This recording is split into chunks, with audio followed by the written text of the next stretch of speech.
स्वागत है आपका आपके अपने YouTube चैनल एजुकेशन एवं मैथ क्लासेज में। मैं हूं सूरज गौतम। तो कैसे हैं आप लोग? आशा है बिल्कुल स्वस्थ एवं मस्त होंगे और आपकी पढ़ाई भी बिल्कुल अच्छे तरीके से चल रही होगी। अगर नहीं भी चल रही होगी तो आज से मेहनत फिर से प्रारंभ कर देना है। तो आज का अपना टॉपिक है लाभ और हानि, जिसका ये 7वां क्लास है। इससे पहले का क्लास अगर जो आपने नहीं देखा है तो जाके देख लीजिएगा, लिंक डिस्क्रिप्शन में दे दिया गया है, ताकि लाभ हानि का पूरा चैप्टर अपना आसानी से क्लियर हो जाए और उसको बनाने में किसी भी तरह से कोई दिक्कत ना हो। तो आज के सेशन को अपना आगे बढ़ाते हैं। तुम मुझे जहां ठहरा दोगे, तुम मुझे जहां ठहरा दोगे मैं वहीं ठहर जाऊंगा। आखिर तेरा मोहब्बत हूं, तेरे सिवा कहां जाऊंगा। तेरा ही मोहब्बत हूं, तेरे सिवा कहां जाऊंगा। मेरे दिल में तेरी तस्वीर है, तू ही तो मेरे मोहब्बत की जागीर है। तो आ गई बात समझ में? तो चलिए बढ़ते हैं प्रश्न की तरफ। प्रश्न नंबर 1 से अपना बनाना प्रारंभ करते हैं। तो क्या कहता है प्रश्न नंबर 1? कहता एक दुकानदार किसी सामान को 25% के लाभ पर बेचता है। यदि उस सामान को दोगुने दाम पर बेचता तो उसे कितने प्रतिशत का लाभ होता? तो मान लेते हैं इसका क्रय मूल्य कितना, 100 रुपया, यानी सीपी कितना, 100 रुपया। लाभ प्रॉफिट जो दिया हुआ है वो कितना प्रतिशत, 25% दिया हुआ है। तो इसको क्या विक्रय मूल्य बराबर अपना पूछ रहा है, यानी एसपी बराबर क्या, विक्रय मूल्य यानी एसपी बराबर पूछ रहा है कितना होगा। तो विक्रय मूल्य बराबर क्या होता है, क्रय मूल्य प्लस लाभ। तो क्रय मूल्य कितना, 100। 100 का 25% अगर जो अपना निकालेंगे तो 100 का 25% तो कितना निकल जाएगा, 25। तो हो जाएगा कितना, विक्रय मूल्य 125 रुपया। विक्रय मूल्य यानी एसपी बराबर कितना आ जाएगा अपना साथियों, तो बोलिएगा एसपी बराबर जो अपना निकलेगा वो कितना, 125 रुपया। तो कितने में बेचा होगा, 100। यदि जो क्या बोलता है आगे, सामान का जो दाम है इसको 2 गुने पर बेचे, 2 गुना, इसको 2 से गुना कर देते हैं। तो यानी एसपी बराबर यह विक्रय मूल्य कितना हो जाएगा, 250 रुपया। सीपी क्रय मूल्य कितना, तो बोलिएगा सर क्रय मूल्य जो है 100 रुपया है। तो लाभ कितना का हो रहा है, प्रॉफिट बराबर कितना, 250 में 100 घटा दीजिए तो आ गया कितना, 150। तो यहां से प्रतिशत लाभ यानी प्रतिशत पी नहीं निकाल लेंगे, प्रतिशत लाभ बराबर कितना, लाभ गुने 100 बटे क्रय मूल्य कितना, 100। 100 गया तो कितना निकल गया, 150%। किसमें दिया हुआ है, ये ऑप्शन नंबर ए में दिया हुआ है। आ गई बात समझ में, किसी तरह का कोई कष्ट, उम्मीद है कि बात आ गई हो समझ में। अब बढ़ते हैं अगले प्रश्न की तरफ। प्रश्न नंबर 2 क्या कहता है, प्रश्न नंबर 2 कहता एक दुकानदार किसी वस्तु को 1150 रुपया में बेचता है, यानी विक्रय मूल्य कितना हो गया, 1150। यदि क्रय मूल्य एवं लाभ का अनुपात 25:8 हो तो प्रतिशत लाभ ज्ञात करें। क्या पूछ रहा है, प्रतिशत लाभ।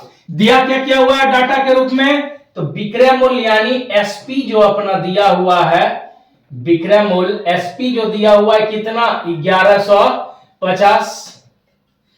आगे क्या कहता है, क्रय मूल्य एवं लाभ का अनुपात दिया हुआ है 25:8।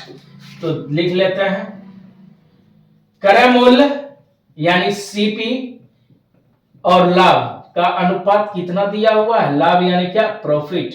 इसका अनुपात जो दिया हुआ है 25:8। तो जब इसका अनुपात दिया हुआ ही है तो विक्रय मूल्य से कोई लेना देना है नहीं, तो केवल दिग्भ्रमित करने के लिए दे दिया है। अब देखिए यहाँ पे लाभ भी हमको पता है, क्रय मूल्य भी पता है, तो प्रतिशत लाभ नहीं निकाल लेंगे। तो प्रतिशत लाभ बराबर फॉर्मूला क्या, लाभ गुने 100 बटे क्रय मूल्य कितना दिया हुआ है, 25 अनुपात में दिया हुआ। इसको काट लेते हैं, आ गया कितना, 32%। किसमें दिया हुआ है, ऑप्शन नंबर बी में दिया हुआ है। आ गई बात समझ में? किसी तरह का कोई कष्ट? आशा है कि बात बिल्कुल समझ में आ गई हो। अगले प्रश्न की तरफ। प्रश्न नंबर 3 क्या कहता है? प्रश्न नंबर 3 कहता है एक दुकानदार किसी वस्तु को 1300 रुपया में बेचता है। यदि क्रय मूल्य एवं लाभ का अनुपात 15:6 हो तो प्रतिशत लाभ ज्ञात करें। बिल्कुल रिपीटेड सवाल। वीडियो रोक के इसको बनाने का प्रयास कीजिए और जितना जल्दी हो सके इसको बनाइए। तब तक हम भी बनाते हैं। दिया हुआ है क्या? विक्रय मूल्य जो अपना दिया हुआ है कितना? 1300। इसको लिखने की तो कोई जरूरत ही नहीं, फिर भी अपना लिख लिए। सीपी और प्रॉफिट का कितना दिया हुआ है? जब विक्रय मूल्य लिख लिए तो इसको भी क्रय मूल्य लिख लेता है। क्रय मूल्य यानी क्या? सीपी। क्रय मूल्य यानी सीपी। इसका अनुपात किसका दिया हुआ है? लाभ का, यानी प्रॉफिट। लाभ यानी प्रॉफिट का रेशियो जो अपना दिया हुआ है कितना? 15:6 के रूप में दिया हुआ है। ये अपना लाभ, ये रहा क्या? क्रय मूल्य। तो यहां से निकाल लेंगे क्या? प्रतिशत लाभ। तो प्रतिशत लाभ का फॉर्मूला क्या लिख देते हैं? लास्ट बार लाभ गुने 100 बटे क्रय मूल्य यानी सीपी। लाभ कितना? 6 गुने 100 बटे कितना? 15। 3 से 2 बार में, 3 से 5 बार में, 5 से 20 बार में, आ गया कितना? 40%। किसमें दिया हुआ है? ऑप्शन नंबर बी में दिया हुआ है। आ गई बात समझ में? किसी तरह का कोई कष्ट? उम्मीद है कि किसी भी तरह का कोई कष्ट नहीं होगा। अगर जो बात आ गई हो समझ में तो वीडियो को अभी के अभी लाइक करें। अब बढ़ते हैं अगले प्रश्न की तरफ। प्रश्न नंबर 4 क्या कहता है? प्रश्न नंबर 4 कहता है एक दुकानदार 1 रुपया में 5 संतरा खरीद कर 4 रुपया में 16 संतरा की दर से बेच देता है तो प्रतिशत लाभ की गणना करें। तो इसको पहले लॉन्ग प्रोसेस से समझ लेते हैं, उसके बाद अपना 1 सेकंड में शॉर्ट ट्रिक से निकाल लेंगे। क्या कहता है? एक दुकानदार 1 रुपया में 5 संतरा खरीदता है, यानी 1 रुपया में 5 संतरा को क्या करता है? खरीदता है। तो ये क्या हो गया? क्रय मूल्य। क्या हो गया? तो लिख लेंगे क्रय मूल्य। आगे क्या कहता है? 4 रुपया में 16 संतरे की दर से बेच देता है। 4 रुपया में 16 संतरा की दर से बेच देता है। तो ये अपना क्या हो गया? विक्रय मूल्य यानी एसपी। इसको लिख लेते हैं एसपी और ये क्या हो गया? सीपी। अब विक्रय मूल्य क्या? ज्यादा, क्रय मूल्य कम। तो खरीदा कितना? 1 रुपया में 5 को खरीदा, 4 रुपया में क्या किया? 16 को बेचा। अगर जो इसको काट लेंगे तो ये अपना आ जाएगा कितना? 1/4। 1 रुपया में 5 को खरीदा था, 4 को दूसरा को दिया तो 1 संतरा का तो लाभ हुआ। तो यहां से लिख लेंगे लाभ बराबर, लाभ निकाल लेंगे तो लाभ बराबर फॉर्मूला क्या होता है? बोलिएगा विक्रय मूल्य घटाओ क्रय मूल्य। 1/4 माइनस 1/5। तो इसका एलसीएम कितना आ गया? तो बोलिएगा 20। ये हो गया 5, ये हो गया कितना? 4। तो दोनों का अंतर 1/20, यानी लाभ जो हुआ कितना? 1/20 का। यहां से प्रतिशत लाभ निकाल लेंगे। प्रतिशत लाभ बराबर लाभ गुने 100 बटे कितना? क्रय मूल्य। तो क्रय मूल्य अपना जो दिया हुआ है कितना? 1/5 दिया हुआ है। कितना दिया हुआ है क्रय मूल्य? 1/5। अब इसको अपना ऊपर ले जाते हैं तो ई की क्या हो जाएगा? 100 गुने 5 बटे कितना? 20। 20 से 5 बार में कट गया। 5 गुना 5 25% का लाभ किसमें दिया हुआ है? ऑप्शन नंबर सी में दिया हुआ है। आ गई बात समझ में? इसको यहां पे तो देख, इसमें हमने क्या किया? ये 1/5 क्या है? भाग में। इसको गुना में ले जाएंगे, ऐसे गुना करेंगे तो क्या हो जाएगा? 5/1। जैसे ही गुना में ले जाएंगे तो क्या हो जाएगा? यहां पे समझ लेते हैं। इसको अगर जो हमने काटता तो ये 20 से कट जाता 5 बार में। 5 बटे कितना हो जाता? 1/5। इसको अगर जो भाग से गुना में ले जाएंगे तो बाबू क्या हो जाएगा? पलट जाता है। क्या हो जाता है? हो जाएगा 5/1। तो कितना हो गया? 25/1। यही तो हमने यहाँ पे लिखा है। 100 मतलब 100 इसको काटे नहीं, ये जो अपना किए 100, तो 100 ये 1 गुना 100, ये ऊपर गया तो 5, ये 20 कहां आ गया नीचे, तो कितना प्रतिशत 25%। आ गई बात समझ में। अब इसको थोड़ा सा ट्रिक से समझ लेते हैं तुरंत 1 सेकेंड में, इतना लंबा करने की कोई जरूरत नहीं है। क्या बोलता है, एक दुकानदार 1 रुपया में 5 संतरा खरीदता है, तो यहां पे क्या लिख लेंगे, पहले वस्तु, एक तरफ लिख लेते हैं वस्तु और दूसरी तरफ उसका क्या लिख लेते हैं, मूल्य। 1 रुपया में 5 संतरा, यानी वस्तु 5 गो, मूल्य कितना 1 रुपया। आगे क्या कहता है, 4 रुपया में 16 संतरा खरीदता है, 4/16, तो काट ले दिए थे तो कितना समान 4, मूल्य कितना 1 रुपया में 5 गो खरीदा और बेचा 1 रुपया में 4 गो ही, तो एक वस्तु का क्या हो गया, लाभ हुआ ना। या इसको अपना लिखते हैं इस तरह से, अगर जो आप नहीं लिखते तो लिखते क्या 16, मन हुआ तो हम क्या लिख लेते हैं 4 रुपया में 16। इसको भी अगर जो हम गुना करते इसके बराबर में लाने के लिए, एक में अगर हम 4 से गुना करते तो मूल्य क्या हो जाता बराबर, तो यहां भी क्या हो जाता, तो यहां हो जाता, पहले लिख लेते हैं, ये अपना क्रय दर क्या है, क्रय सीपी, और ये क्या है विक्रय दर, क्या है विक्रय दर। अब समझिए 4 से यहां पे हमने गुना किया तो कितना हो जाता, 4 रुपया में 20 गो खरीदा, बेचा कितना 16, तो कितना का लाभ, तो बोलिएगा 4 वस्तु का लाभ। तो 4 गुने 100/16, 4 से 4 बार में, 4 से 25 बार में, तो कितना 25%।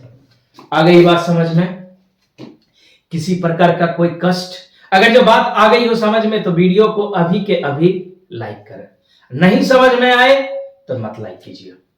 क्या चीज, यहां पे अगर जो यहां पे करते तो क्रय मूल्य कितना हो जाता, क्रय मूल्य अपना हो जाता, देखिए क्रय मूल्य 20, अब विक्रय दर यानी कितना हो जाता, क्रय दर लिख लेते हैं, क्रय मूल्य नहीं लिखते हैं, तो सीपी दर यानी सीपी अपना कितना 20, 1 रुपया में कितना, सॉरी 4 रुपया में कितना खरीदा 20, और 4 रुपया में कितना बेचा तो 16, यानी एसपी क्या हो जाता, यहां से अपना निकालेंगे तो सीपी दोनों बराबर है, तो सीपी बराबर क्या हो जाता अपना 16 एसपी होता ना, बट्टे कितना 20। अब इसको इस पार कर लेते तो सीपी बट्टे एसपी बराबर कितना 16 बट्टे सीपी 16, एसपी कितना 20। ये हो गया क्या रुपया में, या सीधा ये अपना जो होता है यहां से निकाले 16 अनुपात कितना, सॉरी 20 अनुपात कितना निकलता है 16, तो वस्तु जो होता है मूल्य का क्या हो जाता है उल्टा हो जाता है। बात है अगले प्रश्न की तरफ, प्रश्न नंबर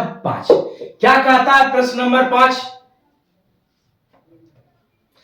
कहता है एक दुकानदार 15 रुपया में 20 टॉफी, यानी कहता है एक दुकानदार को 15 रुपया में 20 टॉफी बेचने पर 20% की हानि होती है।